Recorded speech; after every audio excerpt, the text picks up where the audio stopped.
केंद्र सरकार ने जीएसटी दरों में बड़ी लोगों को राहत दी है और खासकर स्वास्थ्य से जुड़े क्षेत्र में लेकर खासकर अगर बात करें जो दवाइयां हैं, कई दवाइयों पर जो टैक्स का स्लैब था उसको घटाकर शून्य कर दिया है और कई दवाइयों पर जो टैक्स की दरें हैं उसको भी घटा दिया है। इसके अलावा जो कई मेडिकल डिवाइस हैं और इक्विपमेंट्स हैं उसमें भी जो टैक्स स्लैब है उसमें कम किया गया है। इस पूरे फैसले पर बातचीत करेंगे हमारे साथ नेशनल फार्मास्यूटिकल प्राइसिंग अथॉरिटी के चेयरमैन पी कृष्णमूर्ति हैं। सीधा उनसे बातचीत करते हैं।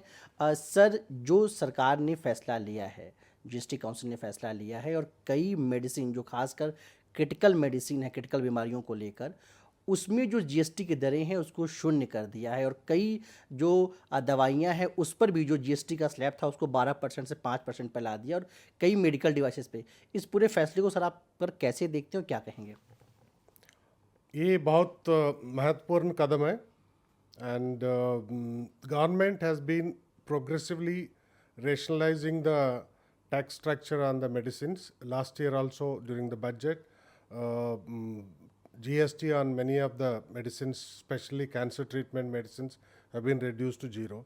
But what is proposed now is huge, बहुत बड़ी कदम है जिससे पूरा फार्मास्यूटिकल सेक्टर मतलब सारे मेडिसिन और मेडिकल डिवाइसेस कवर हो जाते हैं।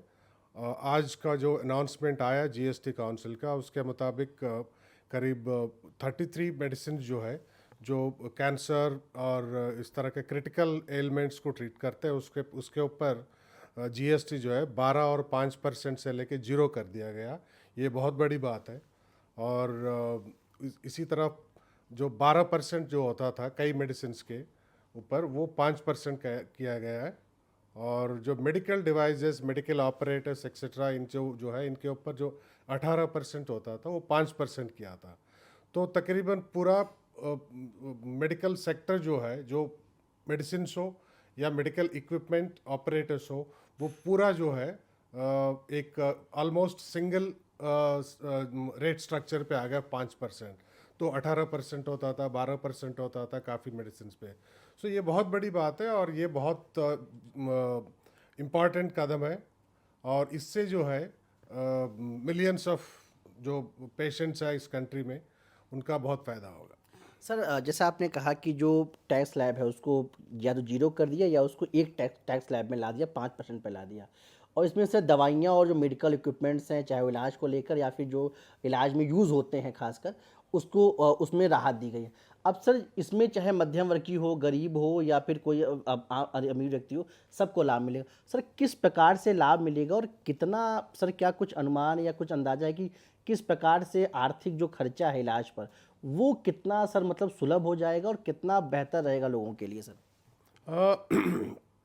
फ़ायदा तो सबके लिए होगा जो भी मेडिसिन यूज़ करते हैं या इक्विपमेंट, मेडिकल इक्विपमेंट या डिवाइसेस खरीदते हैं, सबके लिए लाभ होगा। जैसा कितना लाभ होगा इसको क्वांटिफाई करना मुश्किल है, लेकिन जो कॉमन मैन जो है, जो खासकर जो गरीब वर्ग के लोग जो है उनके लिए तो बहुत फ़ायदा होगा। अब देख लीजिए जो 12% से सीधा 5% पे आ गया, जो 18% जो ड्यूटी लगता था और 5% पे आ गया। जो खासकर एक्सपेंसिव मेडिसिन होते थे, जो महंगे मेडिसिन और महंगे डिवाइसेस जो होते उसके ऊपर आपको सीधा 18% है, 5% पे 13% का जो है आपको छूट मिल गया। तो ये काफ़ी फ़र्क पड़ेगा। इसको क्वांटिफाई करना इस वक्त मुश्किल है, but it will be huge benefit for millions of patients in the country. Sir, एक आखिरी सवाल ये कि जैसे अब सरकार ने टैक्स स्लैब को कम कर दिया और पिछले भी हमने देखा है जब पिछले बार बजट की का अनाउंस हो रहा था उस दौरान भी कई दवाइयों पर जो है कस्टम ड्यूटी को घटा दिया जो बाहर से आने वाली थी और जो कई जो यहाँ दवाइयाँ थी उस पर भी कम किया गया। तो अगर ओवरऑल अब देखें तो जो हम सशक्त भारत की बात करते हैं, हेल्दी भारत की बात करते हैं, जो सरकार का विज़न है उसमें सर ये फैसला जो है कैसे मतलब क्रांतिकारी कदम साबित होगा और कैसे ये एक आम व्यक्ति के लिए सर एक बहुत राहत देने वाला हो सकता है? देखो, हम जब अफोर्डेबल हेल्थ केयर कहते हैं उसमें मेन कंपोनेंट है कि ट्रीटमेंट कॉस्ट जो होता है, ये जो राहत मिली है जीएसटी का रेशनलाइजेशन से, ये फाइनेंशियली बहुत जो ट्रीटमेंट कॉस्ट को कम करेगा। तो इससे जो है जो आउट ऑफ पॉकेट एक्सपेंडिचर जो होता है खासकर मेडिसिन और मेडिकल इक्विपमेंट के ऊपर जो 30 से 40% होता है जो भी ट्रीटमेंट में, वो एकदम कम हो जाएगा जितना जीएसटी का जो कम किया गया हुआ है।